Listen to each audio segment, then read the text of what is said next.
Aphuphuthe wonke amahora amabili ohlelo Ekhaya Jikelele. Ngizoke ngibuza umqondisi walolu hlelo ukuthi engaba bakhali ngapha next door bethi hayibo yehlisani bo. Impela ke mbukeli hayi cha abantu bayakhuluma. Uyazi ngeke ngabona omunye ebhalile lapha yana ethi uzibiza kanjani njenge coffee addict ngecoffee lasemsebenzini. Uma usendlini kodwa uliphuzi kodwa uthi coffee addict. Hayi cha niyabhala niyakhuluma webantu. Kholosa awungixoxela angithini nanithi nazi isingisi mina vele ke nje isingisi Nkosi yamasikho ziyabaleka wena ngokuza uhumsha akungitshela ngoba uyasazi isingisi ukuthi umtshela kanjani umlungu ukuthi le mali oyiphethe ihlangene uyangiqubula jonga ngiyamtshela ukuthi it's wish it's hlangene can I have it in small bills and notes. Ngikubulile masivide sibulise kubabukeli kwinkqubo yethu.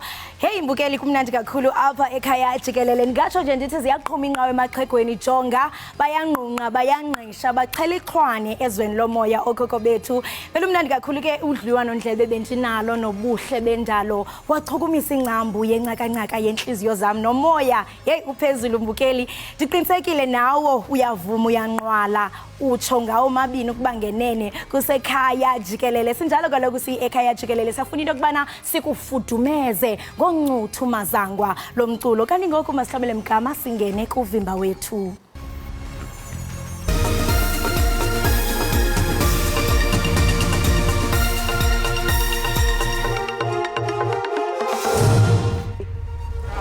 Ungqongqoshe amaphoyisa uJanene ubheka icele ulindeleke ukuthi ethule izibalo zobugebengu zalesi sigamu sonyaka khona namhlanje ekseni.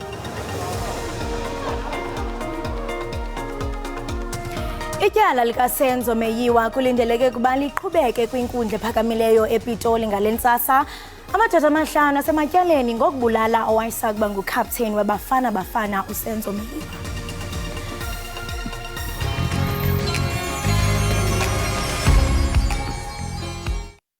Isikhathi sesifikile na kanjani sithi sekunjalo vuka konke lodzinga kukwati sikuphathele kona ukuthi kwenekani nje emhlabeni wonke jikelele temidlalo phela nokuthi ugcoke kahle ngaso sonke isikhathi ngani na ngithi vele simo selitulu kumele ukuthi sikwatise ukuthi ngaphandle ngabe simo sinjani nokuthi emgwaqeni phela uhlala uphephile ngaso sonke isikhathi sitokwatisa ukuthi ngabe tinvoti hamba njani vuka #Ekhaya Jikelele ngaso sonke isikhathi sinawe awe.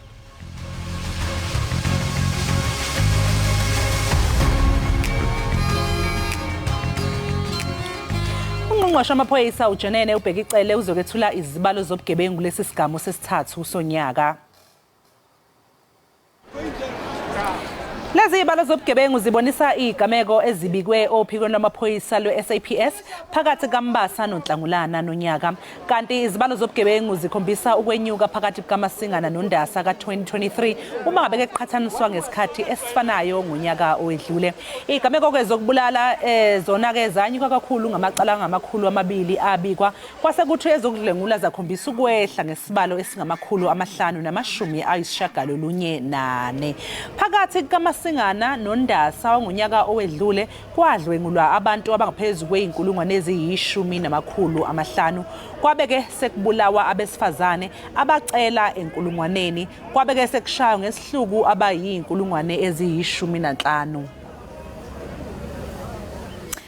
Ityala likaSenzo Meyiwa kulindeleke kuba liqhubeke kwinkundla ephakamileyo ePitoli ngalentsasa. Amadoda amahlanu asematyaleni ngokubulala owayesakuba nguCaptain weBafana. uThabo Mosia igosa eliphandayo lokuqala usaqhubeka nokunika impendulo. Phezolo uMosia uthe udubulo luqelwe kwiiyure ezine emva kokuba kwenzekile kwingxelo kanyaka ka-2019 wathi ukulibaziseka kunokuba kubeka esichengeni indawo inkqubo esetyenzisiweyo ukuphanda le ndawo nawo yaqalaselwa. Umholi we-Action SA uHerman Mashaba uthi unethemba lokuthi izakhamuzi zaseNingizimu Afrika zizovotela amaqembu kahulumeni obumbano ngonyaka ozayo. Iqembu likaMashaba liyingxenye yamaqembu aphikisayo angene esivumelwaneni sokwakha umfelandawonye ngonyaka ozayo okhethweni likazwelonke. Phakathi kwamanye amaqembu ayingxenye yalesi sivumelwano iDA, iIFP, iFF+ kanti ke ahlose ukususa iqembu elibusa emandleni okuphatha.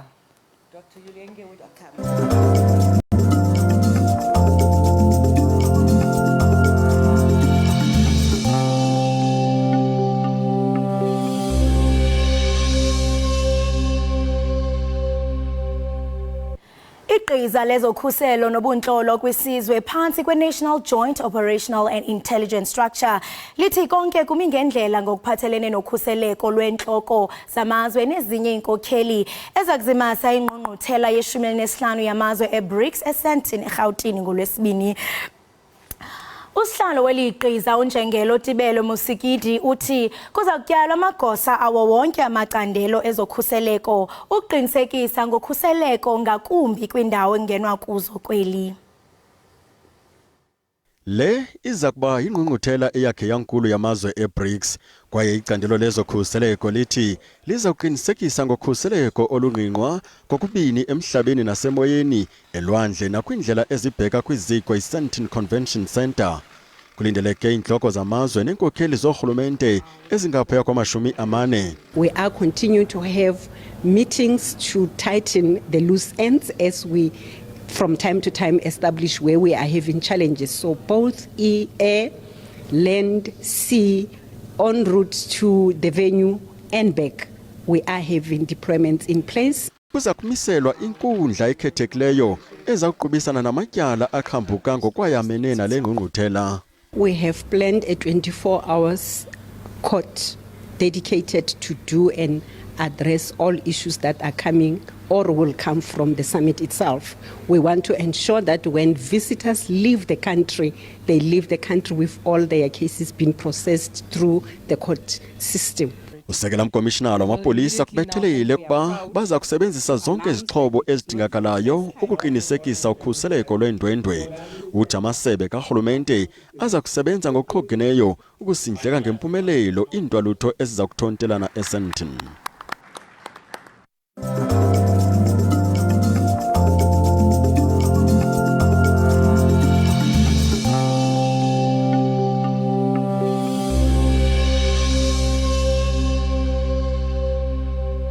Izakhamuzi zaseMossel Bay, Western Cape zimashele emahhovisi kamasipala kule ndawo uke wethula incwadi yohlelo ekhalo malungana nokungahlinzekwa ngezidingonqangi.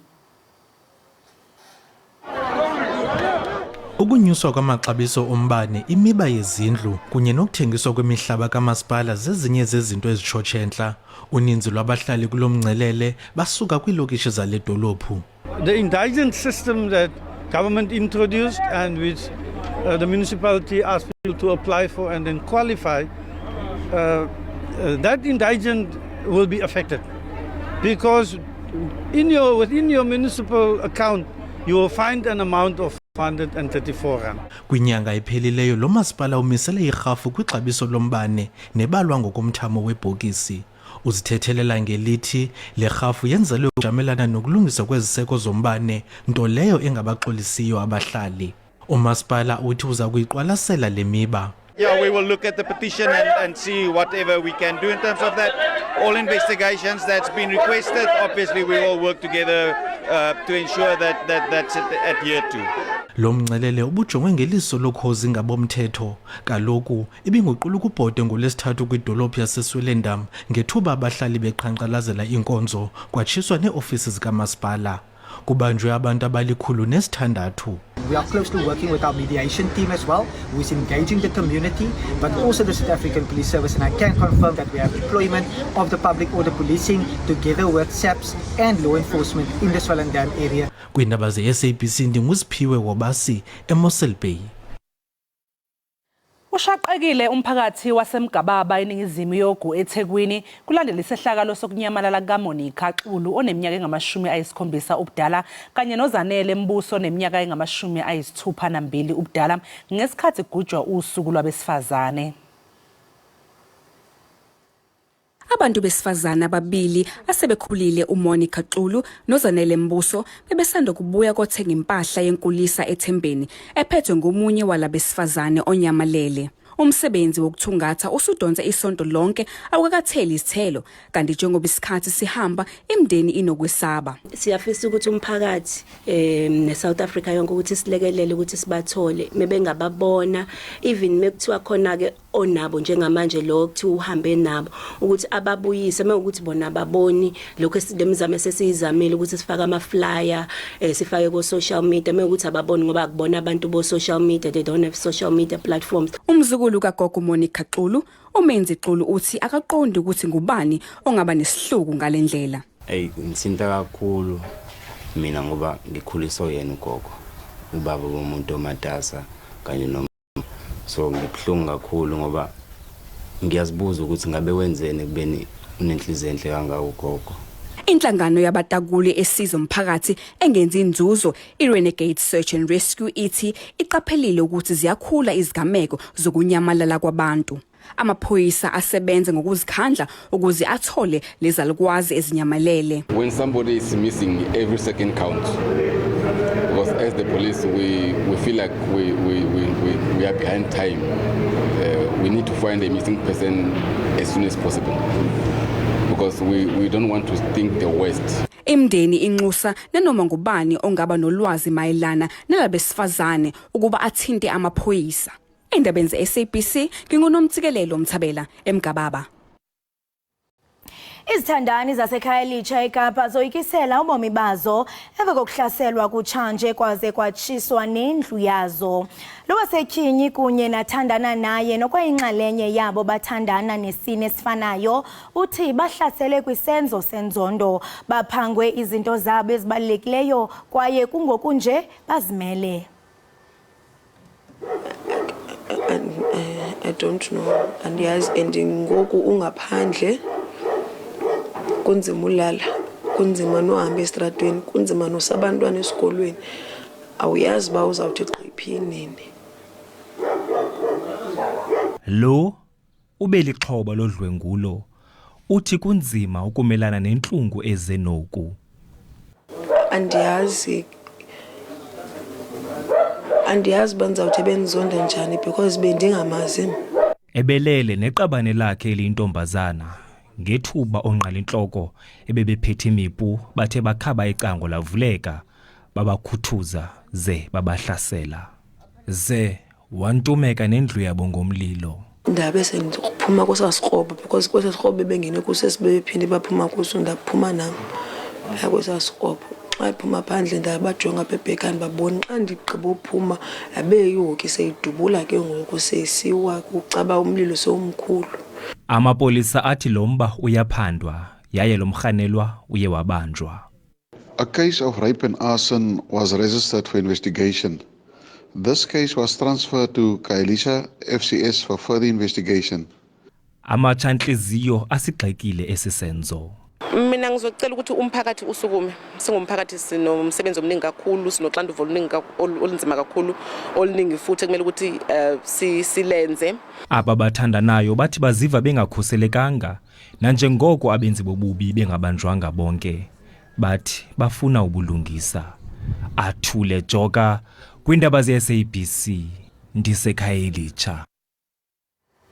Ngaphambi kokuba uphume embukeli beqhafu ngaphandle qiniseka kaloku into yokubana uhlale uxhobisekile ngokwenzekayo kwimozulu rhabula kodwa ungafinci.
singabhekwe dali so chona pina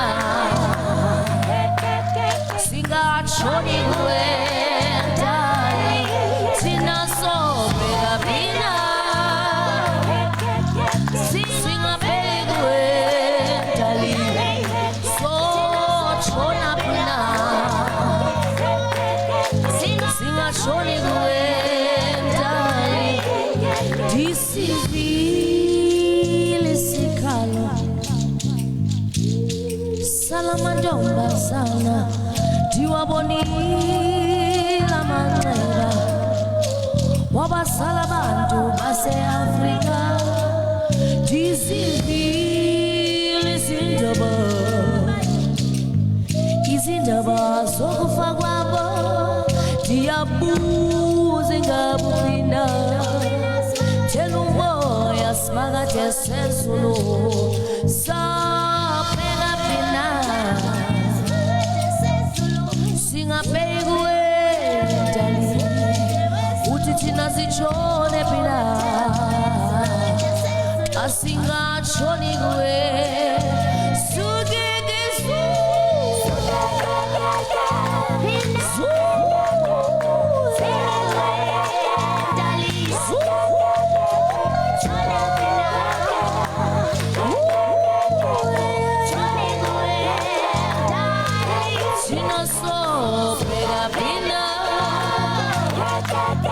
singabhekwe dali so chona pina singatshoni kuwe sithi kwanele kwesimakade khawuthi usimele simakade ndicela usilwele simakade ngoba amandla ngawakho nobungwalisa bobakho nobulumko bobakho nathi mdali singabakho nathi mdali oyayisu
Mbukeli-ke yafika qathatha-ke ingosi yakho eyintandokazi ama-trends. Phela siyazi ukuthi uhlale ulindile ukuthi nje afike. Awufuni litho ngalesi sigaba.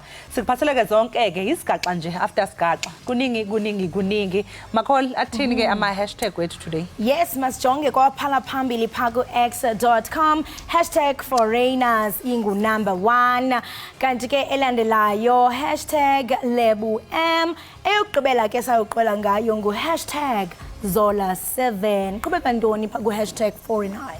Mbukeli phela kushaqwe inqwaba yomakhalekhukhwini ke sakhiweni esibizwa nge-high rise enkabeni yedolobha iGoli. Okwenza-ke lolu daba ukuthi lube ngezinye zama-trends ukuthi phela kunomuntu usisi intombazane yantshontshelwa ifoni nakholosa nawe mbukeli. Le phone yantshontshwa le eSoweto and nje ifoni yohlobo olubizayo lolubizayo lesimanje manje.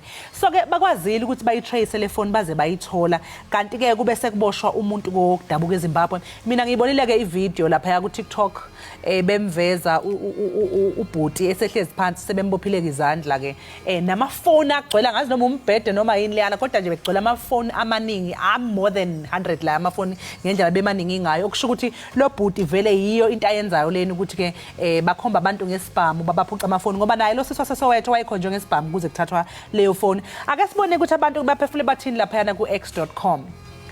Jack uthi that crime kingpin sits there looking very impressed with himself. I hope they take him to John Foster Square for some re-education. Uyabona uJack nawe uyibone le video ngisho ngoba nangesho ukuthi isigebengu lesi sihlezi lapha yana. Shuthi nayo beyibona ke le video uthi uyathemba ukuthi bazomthatha bamsemaphoyiseni baye bathu kuyomfundisa ukuthi hey la eSouth Africa kusilizwe kuzogangela. Uthini ungoma kurira naye ngathi uphawulile. Ungoma uyasho ukubana the Zimbabwean national is clearly a cell phone technician who was hired to unlock the iPhone stolen by the criminal. This case will be thrown out. Ushoke into nami ngike ngayiqaphela ngoba ngiyibuzile namkholosa mangabe ngibuka le video ukuthi awu amema ngala amafoni emaningi ngangaka why phoma ukuthi ewathatha akawadlulisi ngani phela ngoba isigebengu masithatha sodayisa why yena wagcinile amafoni amangaka so ungoma ke kurira lokho akusho mhlawumbe asazi maybe kuyiqiniso ukuthi yena kusho ukuthi yena uqashelwe ukuthi unlock amafoni ke uma ngabe suke sontshontshiwe ebantwini ngoba phela awukwazi vele ukudlulisa ifoni uyidayisa ngithi ngesikhathi savalekile. Ake sizwe komunye ukuthi uPaul wathini lapha ya utata uGadebe uthi yena when Sowetan's tried to deal with foreign nationals they were called all sorts of names on these streets. Sowetan's tried to reclaim spaza shops and SA Twitter saw red.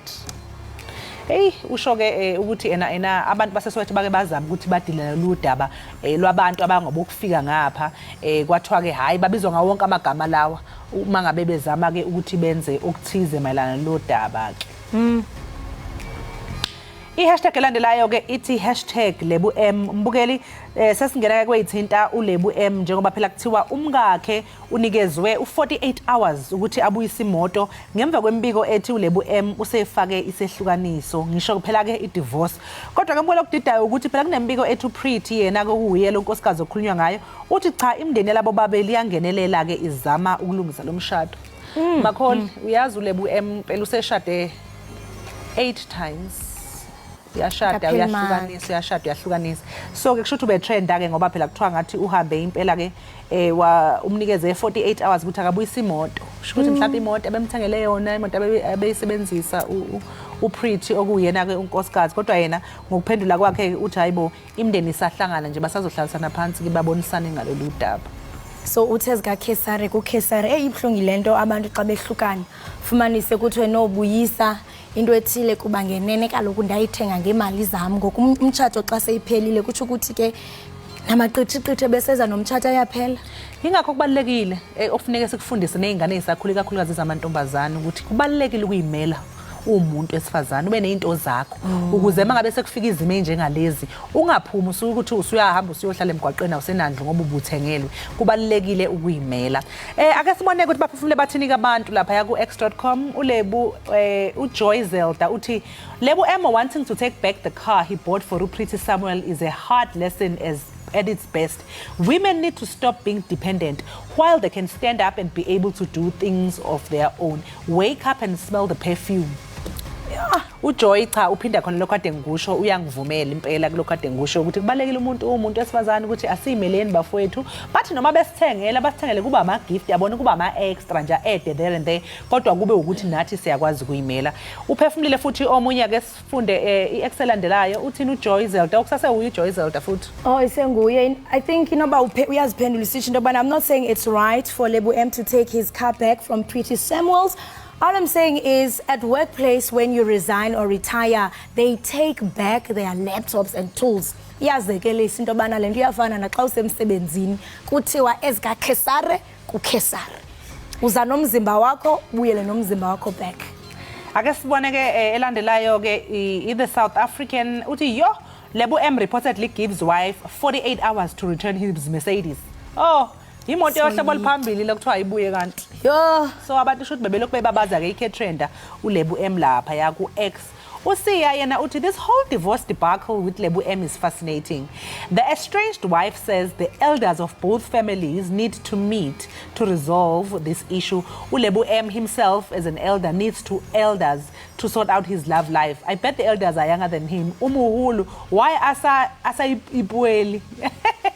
Usiya ke uthi yena ena hayibo iyaxaka lento yokuthi uPretty onkosikazi uthi yena kusafuneka kuhlangane abantu abadala abahlale phansi uyabuza ukuthi njengoba uLebu MJ emdala kwasayena ke kusho ukuthi khona I'm sure abantu abazobe behlezi lapho loba kuthiwa ama elders bazodiscussa bamncane kunjalo usesho ngesisuthu ukuthi mudala mos yindaba angayikhulumeli.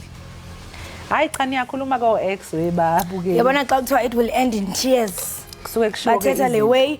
Bukeli sihlabule mgama ke sijonge kwezinye eziphala phambili #Zola7 siyayiqwela siqonqotha ngaye. Hey usikhulisile kaloku Zola7 sikhule simmamela ingoma zakhe zekwaito. Kanti ke kuzoba ne documentary inkqubo mbaliso ngesixhosa ezawunika kaloku iwonga ihloniphe ilifa lika Bonginkosi aka Zola7 Dlamini.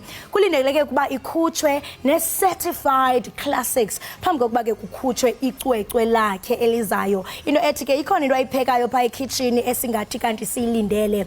Le film ke nesisifaniso secwecwe lakhe lokuqala iza kudlalwa ngomhla wama-20 apha ku-August pha kunqa phambili u-SABC 1 kwaye ke iza kudlala ingoma ezinolwandle Proverb no Raw X nezinye ke mbukeli ezininzi. Iza kubonisa ke imvelaphi nefuthe lenkcubeko yecwecwe lokuqala likaZola lika 2000 elalisithi umdlwembe latsala ke ikwaito kwaye layibeka kwinqwanqwa eliphezulu.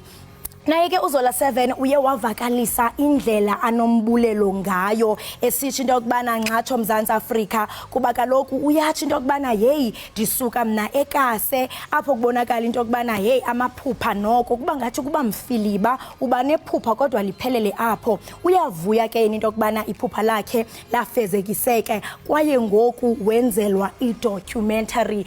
Kuluvuyo ke nochulumanco pha ku x.com baye bambongela nakwe Ubonginkosi Zola7 Dlamini sithi into yokubana only a few days to go. Tune in as I break down some of my most iconic songs and share my never heard before stories about. Don't miss this on Tsotsi Yami Hola 7. Uyathi into yokubana Zola umdlwembe this Sunday the 20th of August on 6 p.m. on SABC 1. Kulapho ke iye wasasaza ebhengeza into yokubana abantu mabaqiniseke into yokubana bayawaqoqa amehlo kuba uzawuchaza ngobomi bakhe nezitori zakhe esingazaziyo ke phofu. Masibone ke into yokubana abantu baphefumule bathini abanye. Ustika uthi I speak on behalf of South Africans. Ever since you stopped making commercial music, ubuntu has died. With umdlwembe abomkhulu ogogo nabomshana knew the lyrics, but no violence was promoted but love. We need more from you. Kuluvana manje kuyoze kulamula igodi. Uncomo Zola ukuthi hayi uthi usikhulumela sonke kuStika uyi-spokesperson sethu lapha eNingizimu Afrika uthi nje selokhu uZola ayekele ukwenza umculo akusafani ngoba umculo kaZola wawunothando wawungabhebhethekisi udlame kodwa nje wawugqugquzela uthando. Uthi nje sisadinga kakhulu kuwe Zola siyacela ukuthi nje uqhubeke nokukhipha umculo wakho. Ithini ke i-excellentelayo ke sibone ukuthi bathini. Ubukhosi Blooms at Nonidiba yena uthi we love you Zola wanyusa izandla phezulu esithi viva. Uyathi into yokubana glad to see you healthy and happy. Ngobe thunana nathi siyakuthanda Zola7 apha ekhaya Jikelele. Kwaye ngiqinisekile into yokubana sizawuba nawe apha enkqubeni usixelele banzi ngalomboniso uzayo.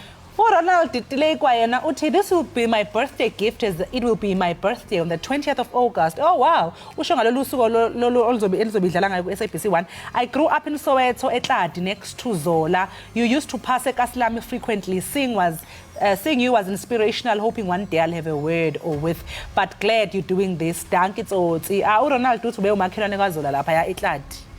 Uthi uZola wayijwayele nje ukudlula lapha ekasi lakhe embone agqugquzeleke ke naye njengoRonald.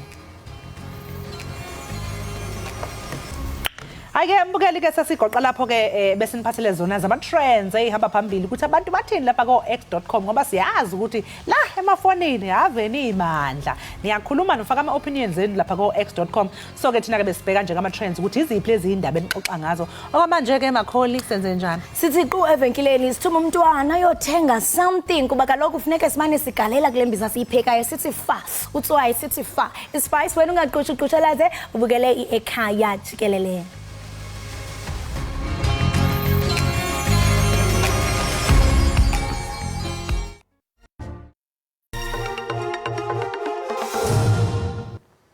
Enkosi ngokuhlala nathi nisasibukele kaloku apha Ekhaya Jikelele kwinkqubo ndaba yakho uDTT. Kanti ke mbukeli sisachwechwela ngasemnyango singena kwezemidlalo. Iprop yamabhokobhoko uOx nje uza kuyinxiba kokuqala imibala yeqela lesizwe kulonyaka xa amabhokobhoko equbisana neWales eCardiff ngomgqibelo. Unjeke uchulumancile ukubuyela kwiqela emva kokuhlala phansi ixesha elide ngenxa yomonzakalo. Uthi ke ulindele ngomonde umdlalo neWales phambi kokuqala kwetimente yendebe yehlabathi kule nyanga izayo. Ubhalwe uchulumanco ebusweni uncheck ukubuyela kwakhe ebaleni ngalempela veki. Le prop ichithe ixesha elininzi kule sizini lulama kumonzakalo wedolo nowemisipha yesifuba. Uchwayithiswa nalithuba lokudlala phambi kwetimente yendebe yehlabathi kule nyanga izayo. My focus really now is actually like doing my best and making a good impression in this World's test, and then I think I'm just going to take it match for match, and as much as I am excited for the World Cup, but it's all about getting back to full confidence and fully trusting where I actually left off and building on that. Ukudlala nentshatsheli zango-2021 ze-Six Nations iWales kokwayo luvavanyo oludingwa ngamabhokobhoko phambi kwale ngxikela yetumente. In terms of our prep, we just have to stick together as a unit and pretty much do the best that we can. And I think we have good systems in plan. We have a plan as well to counteract that. Uchaslin Colby naye uthi sekevuyiswa nje kukuba iqela lesizwe liza kudlala ngelokuzifudumeza phambi kokuba iqale itumente. This year around is we do get to play much more games, warm-up games leading up into the World Cup, which obviously benefits us as players and as a Springbok team. Amabhokobhoko aza kuqala njengentandane kuvavanyo ngakuWales nanjengoko aphumelela imidlalo eyi-32 kweyi-40 ngakweli qela. Mbukele njengamanje-ke sibheke imidlalo elindelekile kule mpelasonto. Ngaphandle komdlalo wamanqamu weFIFA wendebe yabesifazane ozoba ngesonto phakathi kweSpain neEngland ngomgqibelo, kuzodlala ke owombango wendondo yethusi phakathi kweSweden kanye neAustralia. Kanti ke emidlalweni ye-DStv Premiership namhlanje iSuperSport United izokwamukela iCape Town City kusihlwa, iRoyal AM isingathe iStellenbosch FC bese kuthi ke kusasa kungumgqibelo amaZulu FC agadulisane ke neRichards Bay FC emidlalweni womkhaya kwaZulu Natal. iChippa United yona izotholana phezulu nompetha abavikela isicoco seleague iMamelodi Sundowns ngesonto ke. iTS Galaxy izodlala neKaizer Chiefs kanti emidlalweni ye-English Premiership namhlanje kusihlwa iNottingham izogadulisana neSheffield United ngehora leshumi kanye nakusihlwa bese kuthi ngomgqibelo ke mbukeli iLiverpool izoqhutha namakhizane neBournemouth bese kuthi Spurs igijimisane ke neMan United. Iqembu ke elivikela isicoco se-EPL English Premier League iManchester City lizosingatha ke iNewcastle United lona ngesonto ebese kuthi Aston Villa ibhekane neEverton. Asivaleke ngomdlalo ozoba phakathi kweWest Ham kanye neChelsea. Mbukeli njengamanje ke nje sisathi qhu ngapha ngaseyitolo kanti uma ngabe sibuya sizobe siphethe isinqazo sikadokotela esingene emncintiswaneni kazime uMrs South Africa. Ungalingeke uphuthelwe sisathi qhu eyitolo sizobuya khona manje nangiya bemtofoza lapha benza sure ukuthi mayifika la e-studio nje ufike sekhazimule ungaphuthela.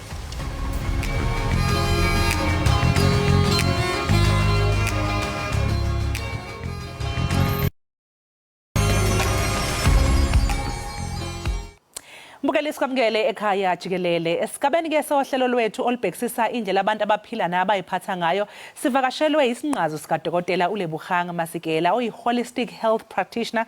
Kanti ke okwenza lo dokotela ukuthi phela abe undaba mlonyeni ukuthi ke ungomunye wabantu walabo abangenele esika Mrs South Africa. Ulapha ke e-studio njengoba umbona nje mbukela uqalele makeup bathi kumcofa ukuthi sibone kahle ubuhle bakhe sibone gqame ukuthi ba ukhona ke la udokotela. Sikubingelele sikwamukele ohlelweni doctor. Thank you so much for your time. Thank you so much for having me. Awusemhle sana. Ndithanda inwele like funky and very nice. Thank you. So udokotela hayi cha umatasatasa udoctor ngapha ungenele mu South Africa like ukwenza kanjani? How do you manage your time? Sometimes I don't even know. Sometimes I just feel like I'm going crazy. But you know, it's something that I love. So I decided to just go for it and I just make the time for it.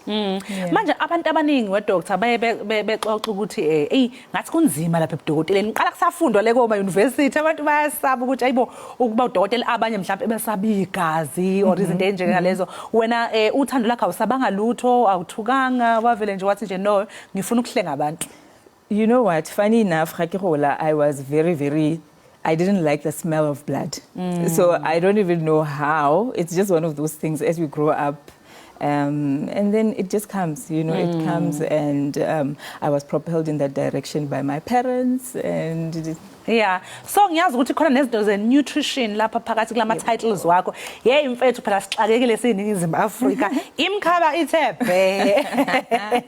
Manje nje ungathi yini into yakwenza mhlambe wathanda ke umkhakha ukuthi ungene ezintweni ezixhumana nokudla kanye nokudla okunempilo okwakha nemizimba.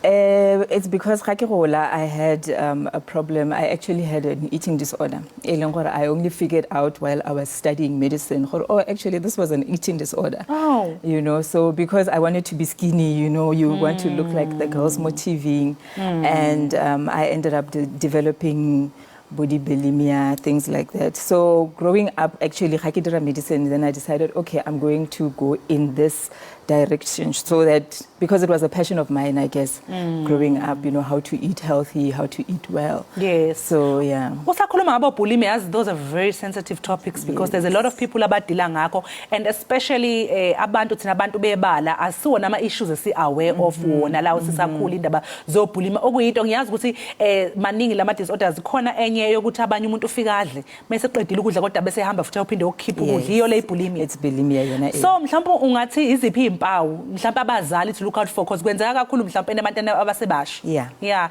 Iziphi mhlawumbe ama signs that you should look out for ukuthi or now uyibona ukuthi ma yazi ngine bulimia.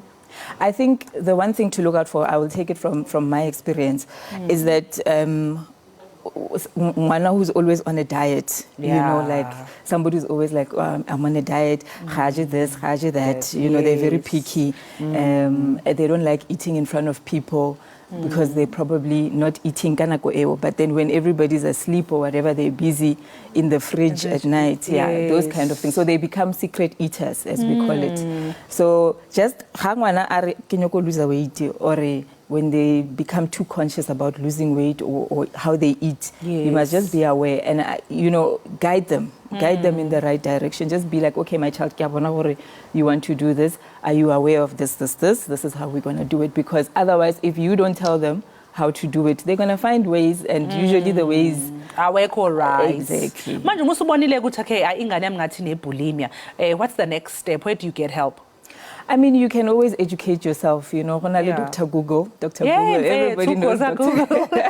Everybody knows Dr. Google, as much as it's an enemy and a friend.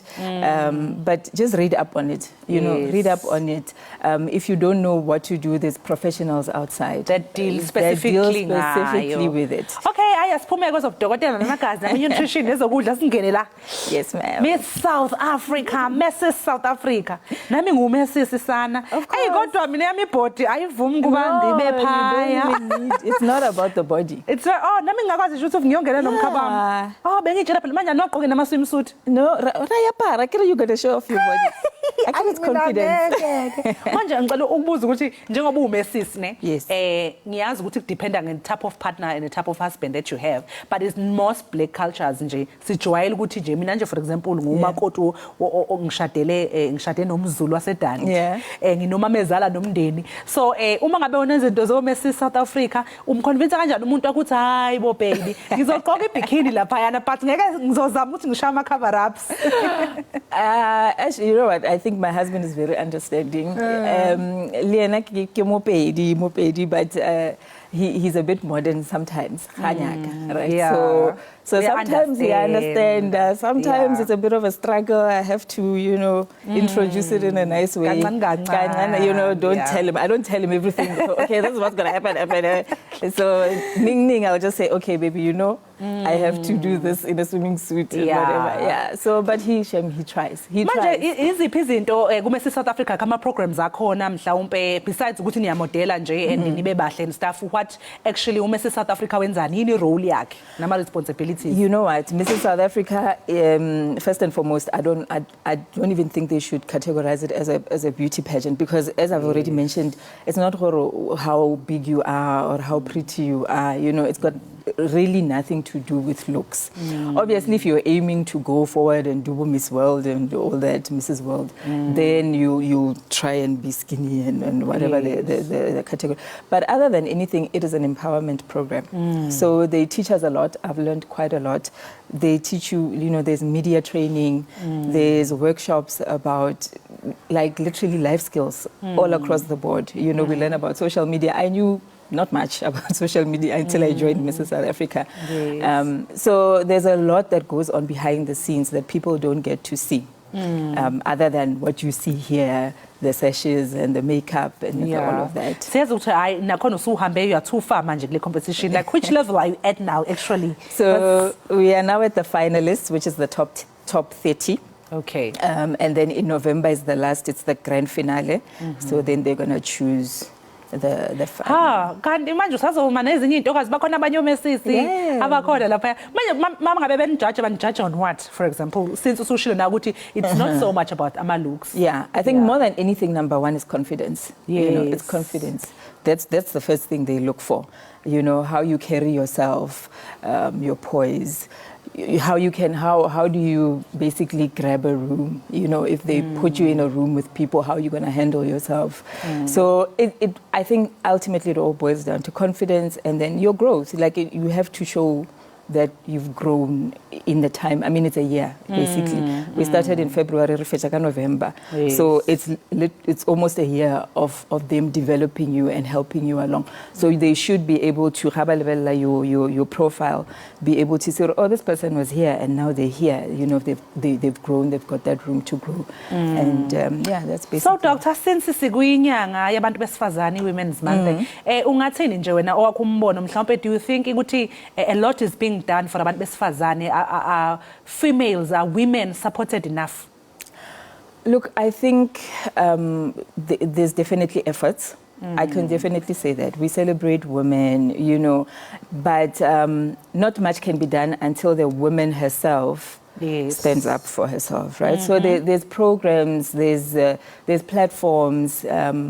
We as women just need to grab hold of those platforms and stand up and realize the power that we have, and go for our dreams. That's the one thing that I always tell people.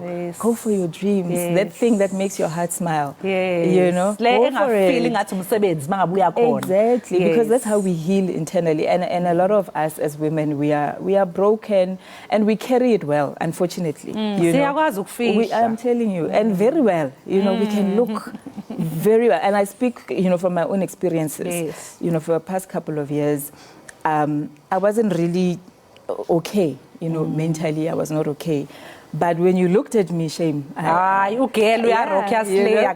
So women, we are like that. We carry the pain very well and we don't get to heal. So literally, the one thing that I can say, if there's one thing that you don't or you remember is do some internal healing. And internal healing starts with whatever that makes your heart smile. Make your heart smile first from the inside. Yeah. So if that is cooking, then cook. If it's singing, then sing. You know, if it's modeling, model. Do whatever. You know, life is for the living. Manje ngixoxela ke Dr. Sesovala nje. Uma ngabe kusuhamba ya overseas kanje utravelala no Mrs South Africa, igulu zakho izosala noba. I'll make a plan. You'll make a plan. I'll make a plan. Sibonge kakhulu ke sisi ngesikhathi Thank you so sakho. much. Sikufisele nje konke okuhle kule journey yakho. Ngiyabonga. Sizobe sithe ukuthi nje go Lebu, go Lebu. Yes, please, thank you so Sibonge kakhulu much. ngesikhathi sakho. Mbukeli ke lowo bekule Buhang Masikela ke udokotela uDr Lebuhang ebesixoxa naye ke yena lapha kungomunye ama final 30 ka Mrs South Africa ke simfisela konke okuhle nokuthi ke aphumelele kulolu hambo lwakhe. Njengamanje ke mbukela ke sinje ke qunga seyidolo siyabuya emva komzuzwana.